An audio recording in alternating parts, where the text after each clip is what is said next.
Lockdown से पहले गीता के घर का नजारा कुछ ऐसा था कि रोहन ऑफिस जाता था और शिविन स्कूल। जिनके घर से जाने के बाद गीता काम खत्म करके बाकी समय आराम करती थी। लेकिन लॉकडाउन के बाद ऑफिस और स्कूल घर में ही खुल गए और इससे गीता का हाल वो तो आपको देखने में ही मजा आएगा। शिविन, ओ शिविन, महाराज उठने के लिए क्या 21 तोपों की सलामी लेंगे? अरे बिस्तर से बाहर निकल, ऑनलाइन क्लास स्टार्ट होने वाली है। अरे तुम भी हद करती हो, स्पीकर की तरह चिल्लाने की क्या जरूरत है? दिख नहीं रहा मेरी कॉन्फ्रेंस चल रही है। अब कैमरा और स्पीकर ऑन कर रहा हूं, मुझे कोई शोर नहीं चाहिए। इस पर जैसे ही रोहन लैपटॉप का कैमरा और स्पीकर ऑन करता है तभी कुकर की सीटी बजती है। करा लो अब इसे चुप। लॉकडाउन नहीं हुआ, मेरी मौत का फरमान जारी हो गया। दोनों बाप बेटे ने नाक में दम किया हुआ है। ऐसा बोलकर गीता वहां से शिविन के कमरे में पहुंच जाती है, जहां शिविन अभी भी सो रहा होता है। ओ आलसी, अब अगर 5 मिनट में नहीं उठाना तो आज तेरा गेम और यूट्यूब कैंसिल। माँ की बात सुनकर शिविन बिना 1 मिनट गंवाए उठ खड़ा होता है। उठ गया, अभी नहाकर भी आता हूँ। ये नाटक कहीं और, मुंह पर गीला कपड़ा मार और पढ़ने बैठ। शिविन की ऑनलाइन क्लास स्टार्ट हो जाती है, जिस पर गीता उसे वहां बिठाकर रसोई में चली जाती है। थोड़ी देर में उसे कमरे से कुछ आवाज सुनाई देती है, जिसे सुनकर वो कमरे में वापस आती है। हाय राम, तुझे क्लास अटेंड करने के लिए बोला था, कैमरा ऑफ करके बिस्तर पर नाचने के लिए नहीं बोला था। मम्मी मुझे कुछ समझ नहीं आ रहा, आप बाद में पढ़ा देना ना। वैसे भी अटेंडेंस तो लगी गई है।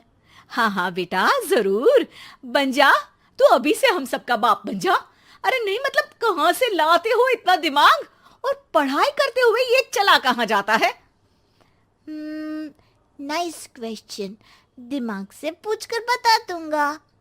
शिविन की बातों से परेशान होकर गीता उसे मारने के लिए जैसे ही आगे बढ़ती है तभी वो कमरे से बाहर भाग जाता है। अब शिविन आगे आगे और गीता हाथ में चप्पल पकड़े उसके पीछे पीछे पूरे घर में दोनों घूम रहे होते हैं।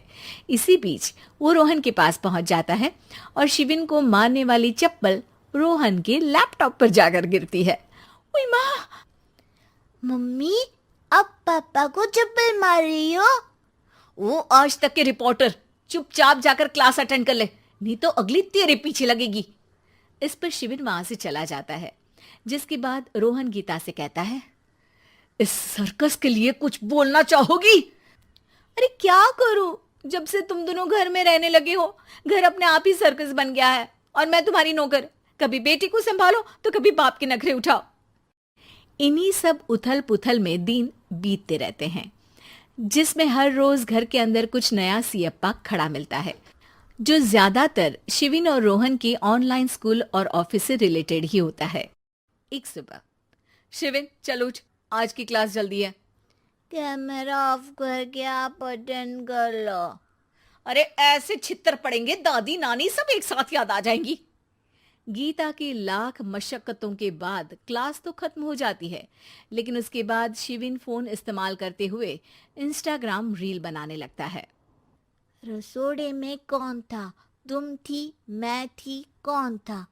कौन था? हाँ, मैं गरीब हूँ, मैं गरीब हूँ। अरे ओ गरीब के बेटे, आजा, मैं बनाती हूँ तुझे गरीब। मैं बताती हूँ रसोड़े में कौन था। पढ़ाई करने बोलो तो इनकी माँ मर जाती है, और ये पागलपंतियां जितनी मर्जी करा लो। गीता शिविन को डांट रही होती है, तभी रोहन बीच में बोल पड़ता है। अरे बच्चा ही तो है, इतना गुस्सा क्यों कर रही हो? बेटे का साथ देने की इसी एक कोशिश में अब शिविन के साथ साथ रोहन भी गीता के गुस्से की सूली पर चढ़ जाता है। अगर बेटे पर इतना ही प्यार आ रहा है तो इसे क्लास अटेंड क्यों नहीं कराते, इसका होमवर्क क्यों नहीं कराते? उस समय तो बहुत जल्दी मीटिंग आ जाती है, वो काम मैं करूं और यहाँ इस बेफिजुली की चीज में तरफदारी करके बन जाओ महान। हे भगवान, कोई तो इनके ऑफिस और स्कूल खुलवाओ, मैं इन्हें और घर में नहीं सह सकती। अरे कुछ और मांग लेती, क्योंकि तुम्हारी ये विश इस साल तो पूरी होने से रही, कोरोना। हाय नास पिटे ने जिंदगी ही बर्बाद कर दी।